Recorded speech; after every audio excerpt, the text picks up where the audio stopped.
बिस्मिल्लाहिर्रहमानिर्रहीम अस्सलाम वालेकुम नाज़रीन, आप यूट्यूब और फेसबुक चैनल देख रहे हैं। मैं राना उसैर हूं। नाज़रीन, मैंने आपको यह खबर दी थी कि अली अमीन गंडापुर के पिछले 24 घंटों में इस्लामाबाद के अंदर एक अहम तरीन मुलाकात हुई है और उन्होंने इस्लामाबाद में अपना क़याम तवील कर दिया है। और ये क़याम तवील करने के पीछे कुछ और मकासद हैं कि इस वक्त पाकिस्तान तहरीक इंसाफ के बैकडोर चैनल्स जो हैं वो एक्टिव हो चुके हैं।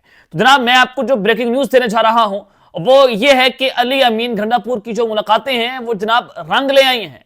और ये पहला बाकायदा तौर पर जो नतीजा सामने आया है, जो रिजल्ट आया है, उसने हुकूमती सफ़ों के अंदर खलबली मचा कर रखती है। और रात होते ही इमरान खान और बुशरा बीबी के लिए ये पहली बड़ी खुशखबरी है कि अब इस्लामाबाद हाई कोर्ट, जिसको डुगर कोर्ट कहा जा रहा था, जिसको कहा जा रहा था कि जस्टिस सरफराज डुगर को यहां पर लाकर इसको मैनेज कर लिया गया है, अब वही जस्टिस सरफराज डुगर ने आज एक तो इमरान खान की 2 दिन की मुलाकातें जो है हफ्ते के अंदर वो बहाल कर दी। शर्त यह है कि कोई भी शख्स जो है बाहर आकर सियासी तकरीर नहीं करेगा। और अब दूसरी बड़ी खुशखबरी क्या है, जिसने हुकूमती सफों में खलबली मचा दी है, तमाम डिटेल्स आपके सामने आज के इस वीलॉग के अंदर जनाब रखनी है। और फिर दूसरी जानिब मियां नवाज शरीफ के मुंह पर जनाब कालक मिल दी है। राणा सनाउल्लाह की जानिब से आज जो बयान दिया गया है, आज यूं लग रहा है कि जैसे राणा सनाउल्लाह अपने कायद मोहतरम नवाज शरीफ के खिलाफ बोल पड़े। ये क्या बात हुई है? आज अचानक से पाकिस्तान मुस्लिम नमाज के अंदर भी आवाजें उठना शुरू हो गई हैं। इस हवाले से कुछ इंपॉर्टेंट डिटेल्स आपके सामने रखनी है। और फिर मरियम नवाज की सरप्राइज एंट्री हुई है।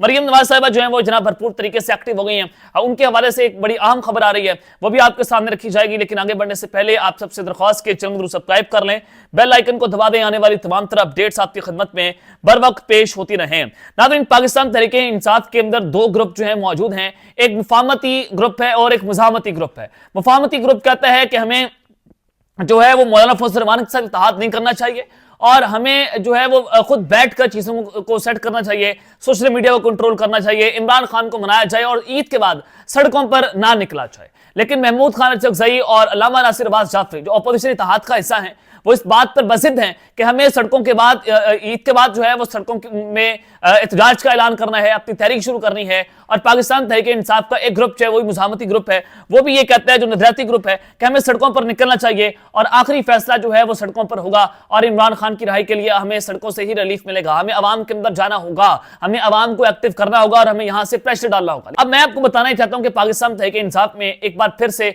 फूट डलवाने का सिलसिला शुरू हो चुका है। शेर अफजल मरवत को पार्टी से निकाला गया। मैं हमेशा से आपको कह रहा था कि शेर अफजल मरवत एक ऐसा शख्स है जिसको पार्टी के अंदर वायरस के तौर पर इंजेक्ट किया गया है और ये फिर बाद में इस्तेमाल होगा इमरान खान के ऐसा मुतबादिल अल्टरनेटिव मुराद सईद के मुतबादिल के तौर पर इसको इस्तेमाल किया जाएगा कि जनाब ये एक पॉपुलर लीडर है, ये पाकिस्तान तहरीक इंसाफ के अंदर इससे ज्यादा कोई मकबूल लीडर नहीं है और ये जनाब अवाम का एक बहुत बड़ा चहेता शख्स है। मैं आपको एक बात बड़ी बात से कर दूं, आज शेर अफजल मरवत साहब ने जो कहा है कि मैं पाकिस्तान तहरीक इंसाफ की तारीख में वो पहला शख्स हूं जिसे निकालने की कोशिश हो रही है लेकिन लोगों के दिलों से नहीं निकल रहा हूं। जनाब शेर अफजल मरवत साहब, आप इमरान खान की वजह से एमएनए बने हैं, आपको वोट इमरान खान की तस्वीर पर पड़ा है, आपको वोट इमरान खान के नाम पर पड़ा है। अगर आप पाकिस्तान मुस्लिम नमाज के इंतखाबी निशान से 2023 का इलेक्शन लड़ते, आप मुझे कुरान पर हाथ रखकर बताएं कि क्या आप वो इलेक्शन जीत पाते अपने हल्के से? आप अंदाजा करें कि पाकिस्तान तहरीक इंसाफ के अंदर इस जगह पर जाकर जो है वो कुछ मुज़ाहमत खान के खिलाफ जनाब खड़ी हो रही हैं। मरियम नवाज के हवाले से जनाब आप खबर सुन लें। मरियम नवाज साहिबा ने आज अचानक दौरा शुरू किया लाहौर के अंदर और एक बार फिर से उन्होंने हॉस्पिटल्स के जो एमएस हैं उनको मुअत्तल कर दिया है। मरियम नवाज ने जिना हॉस्पिटल लाहौर का दौरा किया, जिसमें एमएस हॉस्पिटल के बाद अब MS Jinnah hospital doctor Kashif को भी मुअत्तल कर दिया है।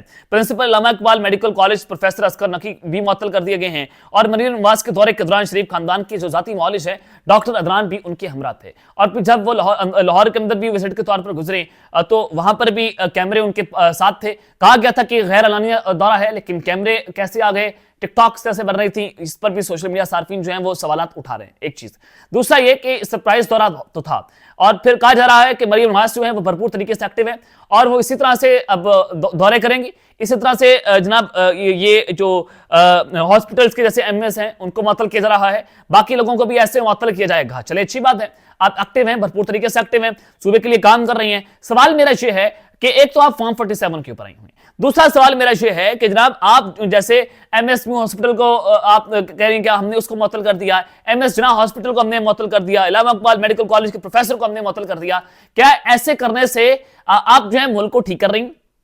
क्या इससे आप बहुत बड़े फैसले आपने कर लिए हैं? क्या इससे पाकिस्तान की इमेज ठीक हो रही है? बजाय इसके कि आप ये काम करें, आप जो है वो तवज्जो दें लोगों की सेहत के ऊपर, आप सेहत का निज़ाम ठीक करें, आप एमएस तब्दील करने की बजाय आप हॉस्पिटल्स में अद्वियात पहुंचाएं, जो कि जहां पर इस वक्त शॉर्टेज है अद्वियात की। मैं बहुत सारे हॉस्पिटल्स में कांटेक्ट करता हूं, मुझे बताया जाता है कि वहां पर अद्वियात नहीं मिल रही। तो जनाब आप इसको ठीक करें। दूसरा ये कि आप बजाय इसके कि आप इस तरह के सरप्राइज दौरे करें, आप चीजों को ठीक करें, आप जो है वो सिस्टम को ठीक करें। चलें, खैर अब एक और अहम खबर है राणा सनाउल्लाह के हवाले से कि जनाब वो नवाज शरीफ के खिलाफ बोल पड़े हैं। देखिए, राणा सनाउल्लाह साहब जो है वो कह रहे हैं कि इमरान खान साहब अगर 9 मई के ऊपर माफी मांग ले तो उनको माफ कर दिया जाएगा। सलमान अकरम राजा जो है वो कह रहे हैं कि इमरान खान किसी तौर माफी नहीं मांगेंगे। इमरान खान ऑलरेडी कह चुके हैं कि 9 मई जो है फॉल्स फ्लैग ऑपरेशन था मेरे खिलाफ। यानी कि दो तरफा मौकफ में आपके सामने जनाब रख रहा हूं। अब राणा सनाउल्लाह की जानिब से एक और अहम स्टेटमेंट उन्होंने सलीम साफी के प्रोग्राम में ये बात की है। उन्होंने कहा है कि तहरीक इंसाफ को मकबूलियत का घमंड है, लेकिन मकबूलियत उनकी जीरो है।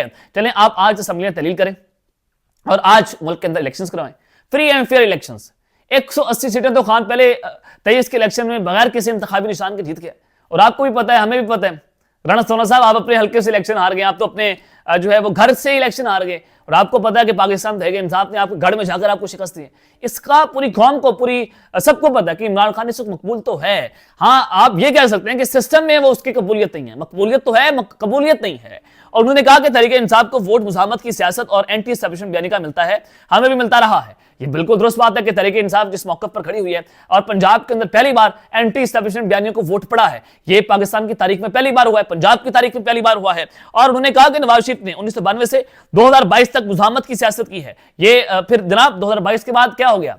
उससे पहले भी 1999 के बाद भी आपने देखा कि जब मुशर्रफ साहब आए और फिर वो डील करके मुल्क से बाहर चले गए, खामोश हो गए। और अब भी मियां नवाज शरीफ बाजवा साहब के दौर के अंदर जनाब वो मुल्क से बाहर चले गए, डीलें खड़काकर वहां जाकर खामोश हो गए। तो आपका पूरा सियासी करियर जो है वो ऐसे भरा पड़ा है कि आप जनरल ज़ियाद से लेकर जनरल बाजवा तक आपने हमेशा डीलें खड़काई, आपने इक़्तिदार की सियासत की, आप कॉम्प्रोमाइज हो गए, आपने हमेशा इक़्तिदार में आने के लिए डीलें खड़काई। और आप अभी भी आपने अपनी बेटी को वज़ीर आला बनाया है, तो उसके लिए भी आप कॉम्प्रोमाइज हुए हैं। तो इसका मतलब ये है कि जनाब आप ये राणा सनाउल्लाह साहब खुद कह रहे हैं कि 2022 तक हमने मुज़ाहमत की सियासत की है, लेकिन 2022 के बाद जो है वह आपने अपने मुंह पर कालक मल लिया है और आपका बयानिया जो है बढ़ गया है। और आपका जो वोट को इज्जतों का बयानिया था, जो नारा था, वो भी पूरी तरह से जनाब क्रश हो गया था। और इससे चीजें नजर आ रही हैं कि जनाब आप जो है वह आपकी सियासत इस वक्त तबाह बर्बाद हो गई है। नून लीग के अपने लोग इस बात को अब तस्लीम करना शुरू हो चुके हैं। अतर कासिम साहब उन्होंने बड़ी खूबसूरत गुफ्तगू की है। उन्होंने कहा कि अगर इमरान खान 2 साल से नाकाम है तो हम इमरान खान को डिस्कस क्यों कर रहे हैं? आप कह रहे हैं कि इमरान खान नाकाम है, उनको घमंड है, तो आप डिस्कस क्यों कर रहे हैं? इमरान खान अंडर डिस्कशन क्यों है? कोई टॉक शो हो, कोई मीडिया टॉक हो, कोई हुकूमती प्रेस कॉन्फ्रेंस हो, सब में इमरान खान का नाम तो आ रहा है। कहीं पर भी हो, इमरान खान अंडर डिस्कशन है। वो जेल में है, ना हम उनकी तस्वीर दिखा सकते हैं, ना हम उनसे मिल सकते हैं, ना उसका इंटरव्यू कर सकते हैं। तो फिर क्यों हर चीज घूमकर उनकी तरफ ले जाई जाती है? ये बात बड़ी दुरुस्त है कि जब यानी कि पूरी सियासत, पूरा सिस्टम इमरान खान के गिर्द घूम रहा है। सब एक बात सोच रहे हैं कि इमरान खान क्या सोच रहा है, पूरा सिस्टम एक बात सोच रहा है इमरान खान क्या सोच रहा है। तो एक बात तो दुरुस्त बात है कि 2 साल से वो अंडर डिस्कशन तो है। और दूसरी जानिब जो मुलाकातें हैं वो जनाब रंग ले आई हैं। उसके हवाले से खुशखबरी आपको देना चाहता हूं कि आज एक तो हफ्ते के अंदर जो 2 बार मुलाकातों की पाबंदी हटा दी गई है इस्लामाबाद हाई कोर्ट की तरफ से, जस्टिस सरफराज जोगर साहब ने आज इसका फैसला सुनाया है। और 190 मिलियन पाउंड के, जिसमें इमरान खान साहब को सजा दी गई थी। और ये भी इसमें भी सलमान सदर साहब ने कहा कि ये इसमें इस्तगासा ने अपने तकाज़े पूरे नहीं किए, इसमें भी इस्तगासा जो है वह साबित करने में नाकाम रही कि 190 million pound case Imran Khan के खिलाफ बनता या नहीं बनता। और इसमें बुशरा बीबी के खिलाफ सजा बनती नहीं थी। अगर बुशरा बीबी को उस केस के अंदर ये उनको छूट मिल जाती या उनको बरी कर दिया जाता तो डेफिनेटली इमरान खान साहब बरी होते थे। तो इमरान खान को जेल में रखने के लिए इन्होंने बुशरा बीबी को गैर कानूनी तौर पर सजा दी है।